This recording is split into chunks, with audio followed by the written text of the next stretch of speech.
बापू सभागार में आयोजित अमर शहीद श्री बाबू जगदेव जन्म शताब्दी समारोह में बिहार के कोने कोने से आए हुए सभी सम्मानित साथियों का हार्दिक धन्यवाद और क्रांतिकारी अभिनंदन करता हूं। कार्यक्रम की अध्यक्षता कर रहे बड़े भाई आदरणीय श्री आलोक मेहता जी, हम लोगों के अभिभावक प्रदेश अध्यक्ष श्री जगदानंद सिंह जी, पार्टी के राष्ट्रीय उपाध्यक्ष आदरणीय उदय नारायण चौधरी जी, प्रदेश पार्टी के उपाध्यक्ष आदरणीय श्री बिशन पटेल साहब जी,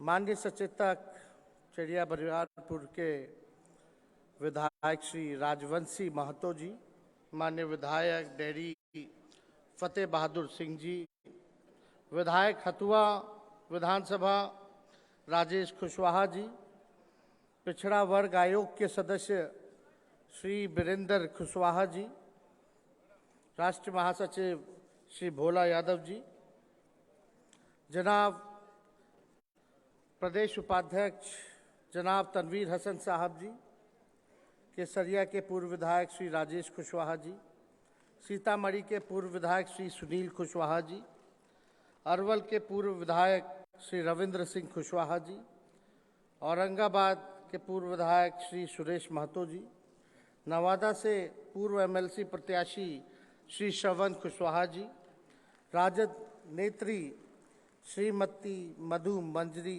कुशवाहा जी, राजद के राष्ट्रीय प्रवक्ता प्रोफेसर श्री सुबोध मेहता जी, पार्टी नेता श्री निर्मल कुशवाहा जी, विपिन कुशवाहा जी, धर्मेंद्र कुशवाहा जी, कैलाश कुशवाहा जी, प्रतिमा कुशवाहा जी और यहाँ उपस्थित पार्टी के मान्य विधायक, पूर्व विधायक, वरिष्ठ नेता, कार्यकर्ता और मीडिया के हमारे सभी साथी, सभी लोगों को इस कार्यक्रम में आने पर हम धन्यवाद देते हैं। जब आलोक मेहता जी भाषण दे रहे थे, जब उन्होंने जगदेव बाबू को एड्रेस किया तो बिहार के लेनिन बोल करके एड्रेस किया। हम आलोक जी को और आप सब लोगों को बताना चाहते हैं कि जगदेव बाबू की जो कुर्बानी रही है, जो संदेश उन्होंने समाज को दिया है, वो बिहार के लेनिन नहीं बल्कि भारत के लेनिन हैं।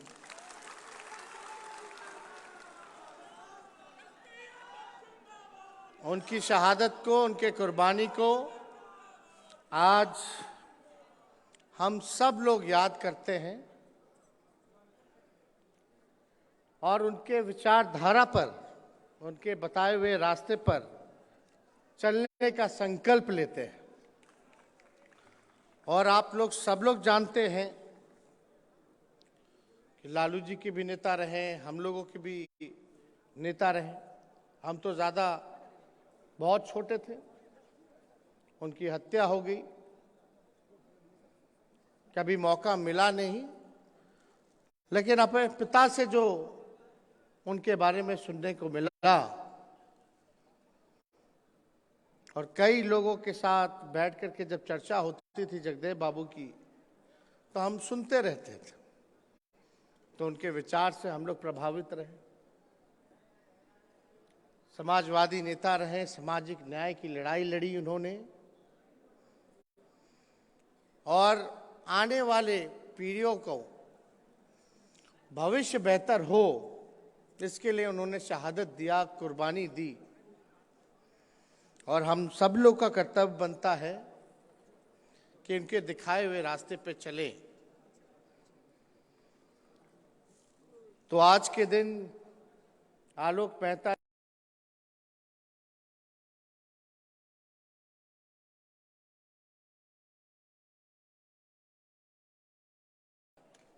अलग अलग संगठन से जुड़े हुए लोग, जगदेव बाबू के जितने अनुयायी हैं, आज का कार्यक्रम आप लोगों ने किया, इसके लिए हम तहे दिल से धन्यवाद देते हैं आयोजकों को।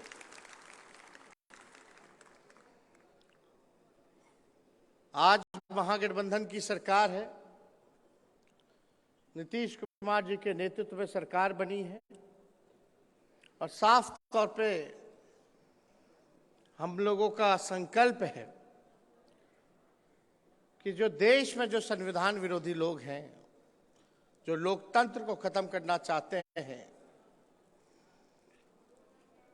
उन सबको 2024 में देश के गद्दी से उतारने का काम करें। और ये जो महागठबंधन बना, ये बिहार के हित में है, देश के हित में है। हम लोगों को सत्ता उतनी प्यारी नहीं, लेकिन आप सब लोगों को बताना चाहते हैं कि जिस प्रकार से आपके देश में जो चंद कुछ लोग हैं, वो भगवान राम के बारे में, हिंदू धर्म के बारे में, भगवान कृष्ण के बारे में, गौ माता के बारे में हम लोगों को ज्ञान दे रहे हैं। धर्म चंद लोगों के लिए नहीं है, हम लोग भी हिंदू हैं और चाहे हिंदू धर्म हो या भगवान कृष्ण हो, राम हो, गौ माता हो, हमारा बहुत ही पुरातन रिश्ता है। कोई सर्टिफिकेट लेकर के घूमे और बांटे, हमको उसकी सर्टिफिकेट की जरूरत नहीं। दरअसल जब से भाजपा सत्ता में आई है, तब से हमारा देश का संविधान कमजोर हुआ। SC ST पिछड़ा वर्ग, अति पिछड़ा वर्ग, दलितों पर हमला शुरू हो गया, लोकतंत्र कमजोर हुआ। और हम आपको बता दें कि जितना भाजपा के लोगों ने, RSS के लोगों ने हिंदू धर्म को बदनाम किया है, उससे ज्यादा और किसी ने बदनाम नहीं किया। आज देख लीजिए सड़कों पे क्या हालत हो जाती है। कुछ लोगों को पटका दे दिया जाता है गले में, कुछ गुंडों को, वो लोग जो है मारा पीटी शुरू कर देते हैं, गुंडागर्दी शुरू कर देते हैं। क्या हो रहा है? नफरत की राजनीति हो रही है, आपस में लड़ाया जा रहा है, धर्म को धर्म से लड़ाया जा रहा है, जात को जात से लड़ाया जा रहा है।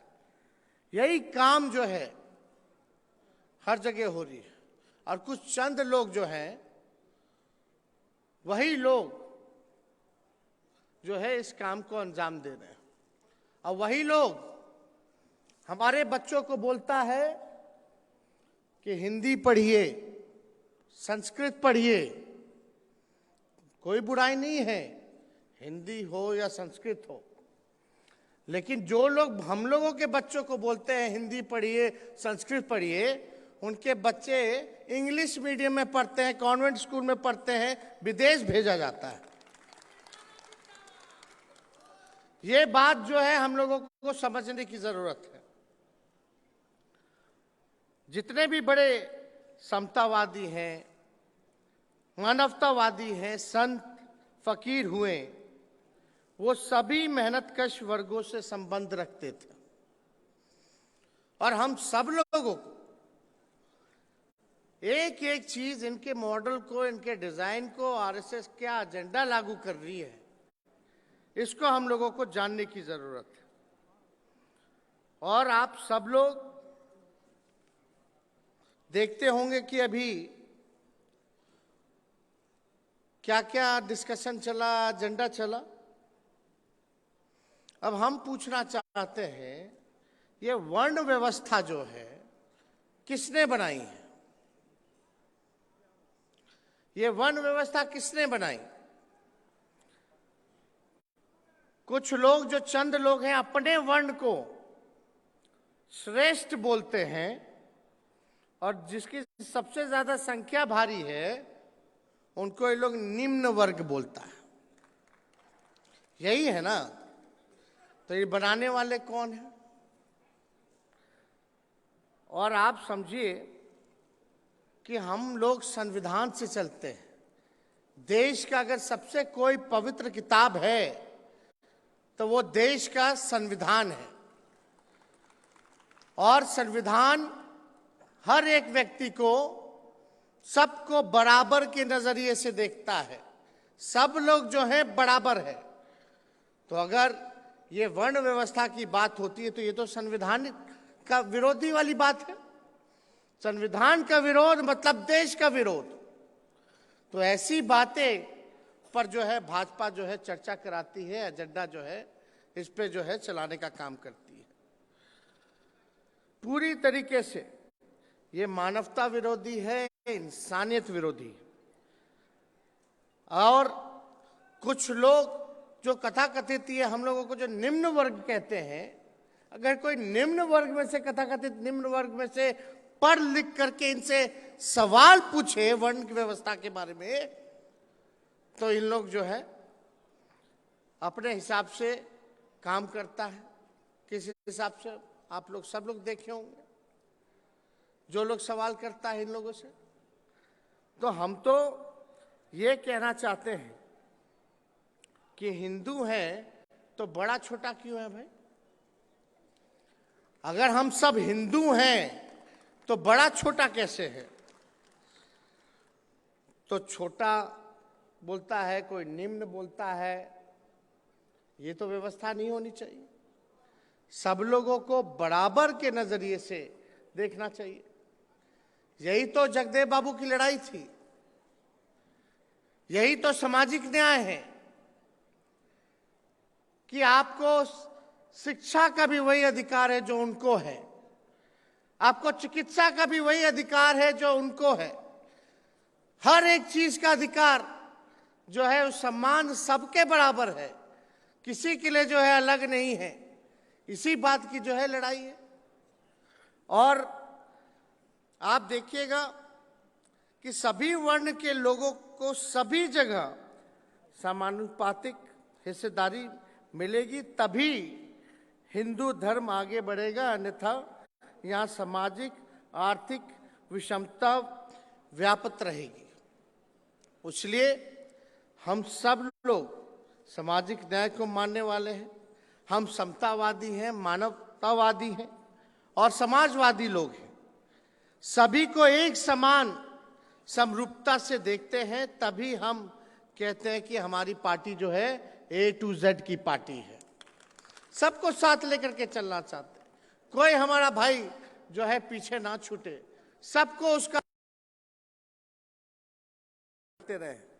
और आप बताइए, कुछ लोग अगर नारा लगाते हैं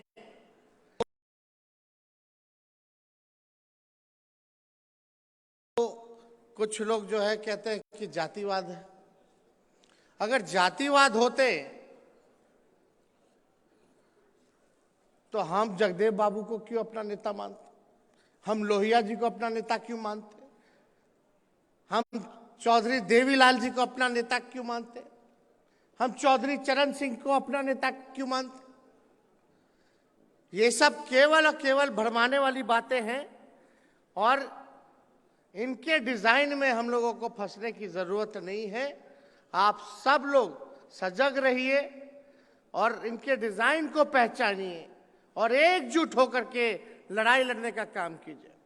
अभी आप बताइए, अगर आलोक मेहता जी जगदेव बाबू जी का नारा को दोहराए हैं तो क्या आलोक मेहता जी जातिवादी हो गए क्या? बताइए आप लोग। और आप देखिएगा कि आलोक मेहता जी को मारने की धमकी दी जा रही है। कौन लोग हैं ये लोग? चाहे आलोक मेहता जी को मारने की बात हो, धमकी मिल रही हो, चाहे जो मौर्य हैं यूपी में, उनको धमकी मिल रही हो मारने की। ये लोग कौन लोग हैं? ये लोग वही लोग हैं जो देश में धर्म के नाम पर चर्चा करा करके देश को जो है लूटने का काम कर रहे हैं। आज बताइए, आज बजट था कि नहीं था? आज देश का बजट सामने आया। बताइए बिहार को क्या मिला बजट में? बिहार को क्या मिला बजट में? कुछ भी नहीं मिला, ठेंगा दिखा दिया। सबसे ज्यादा भाजपा को जो है यहां से सांसद चुनाव जीत करके भेजने का काम किया बिहार। उन सांसदों को, उन मंत्रियों को जो केंद्र में मंत्री हैं बिहार के, उनको शर्म नहीं आता है। क्या लेके आए बिहार के लिए? ना बिहार को विशेष राज्य का दर्जा, ना बिहार को विशेष पैकेज। एक काम जो है उन लोगों ने नहीं किया। पहले रेलवे बजट आता था, पता चलता था कितना ट्रेन मिल रहा है, कहां से कहां खुल रहा है, किराया कम हो रहा है कि नहीं हो रहा। अब तो रेलवे बजट को गायब कर दिया ये लोग। और आप देखिएगा देश कहां जा रहा है, आर्थिक स्थिति क्या है देश की? कहीं कुछ नहीं। यही भाजपा के लोग कहते थे कि 2022 में हर घर को जो है पक्का कराने का काम करेंगे, जिसको घर नहीं उसको पक्का घर देने का काम करेंगे। आज 22 हो गया, कहां है? यही लोग बोलते थे हर किसानों का दुगुना आय जो है दुगुना करेंगे। 22 हो गया, इस पे आज कुछ नहीं चर्चा, ना पक्के मकान की चर्चा। ये बोलते थे कि हर साल 2 करोड़ लोगों को रोजगार देंगे, नौकरी देंगे।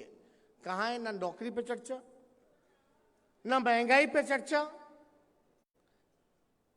पूरी तरीके से जो है हिंदू मुसलमान धर्म, इसके नाम पर केवल केवल अंदर ही अंदर देश की संपत्ति को बेचा गया। एयर इंडिया बिक गया, रेलवे बिक गया, एसबीआई बिक गया, क्या क्या नहीं बिका।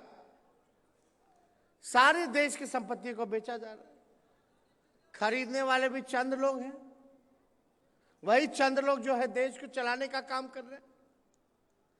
दूसरे राज्य में इनकी सरकार नहीं होती है तो वहां जो है अपने कुछ जांच एजेंसियों को भेज करके जो है तबाह करती है, तंग करती है, खरीद फरोख्त करके विधायकों का सरकार गिराने का काम करती है। महाराष्ट्र में क्या हो रहा था, झारखंड में क्या कर रहे थे ये लोग, वह आप देखिए। आप लोगों के जो शक्ति दी है, आप लोगों ने जो हमको ताकत दी है, उस ताकत के बदले जो देश में ये लोग कर रहे थे भाजपा को, उसी तरीके से इनको हम लोगों ने सबक सिखाने का बिहार की धरती पे काम किया।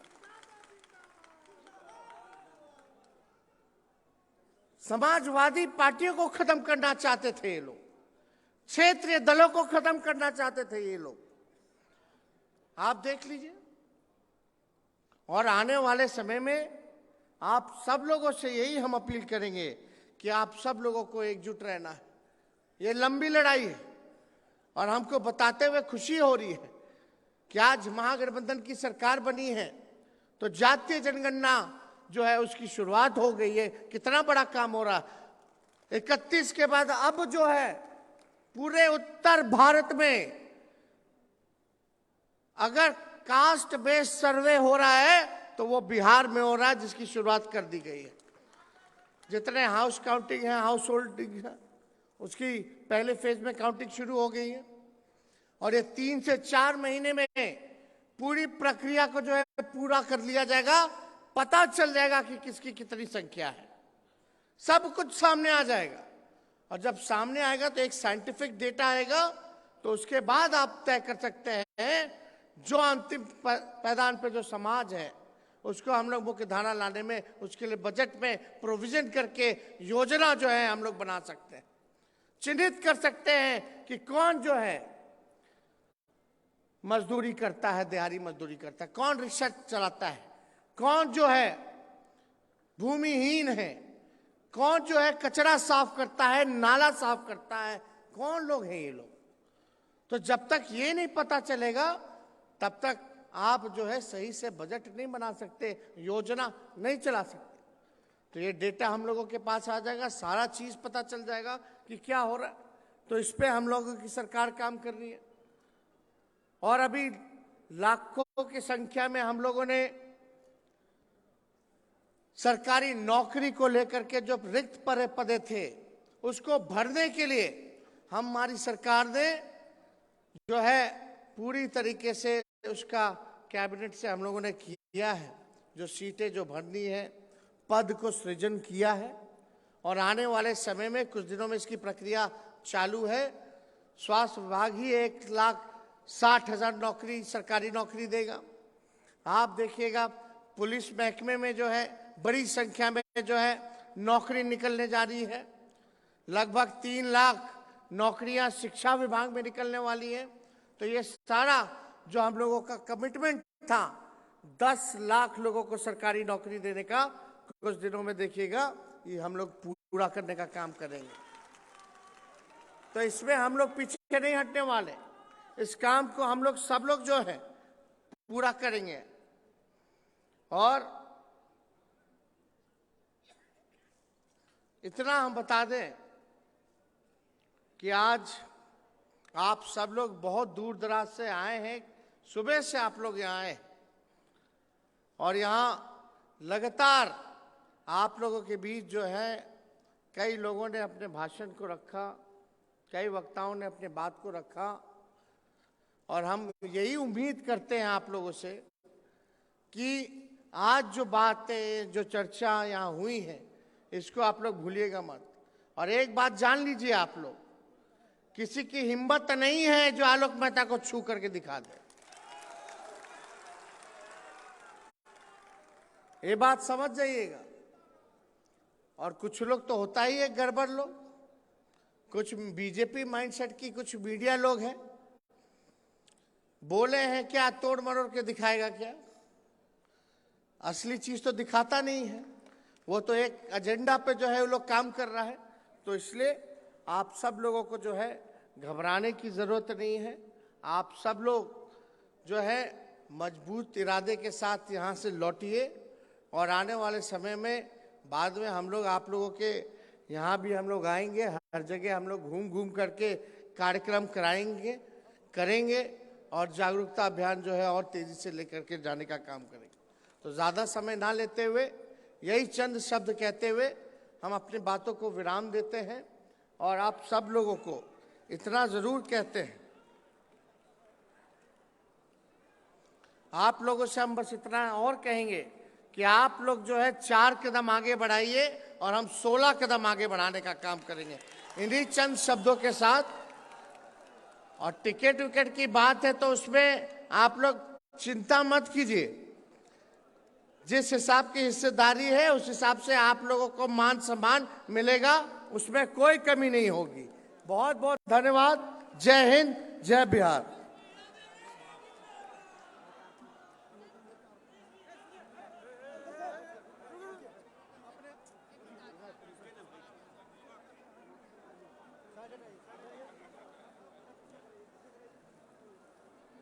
कहाँ ये लोग जा रहा है, एक तरीके लोग कहाँ जा रहा है।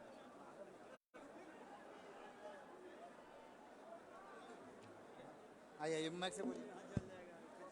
तो शांति बनाए रखें। मैं श्रवण कुशवाहा प्रत्याशी एमएलसी को बुलाना चाहता हूं धन्यवाद प्रस्ताव के लिए।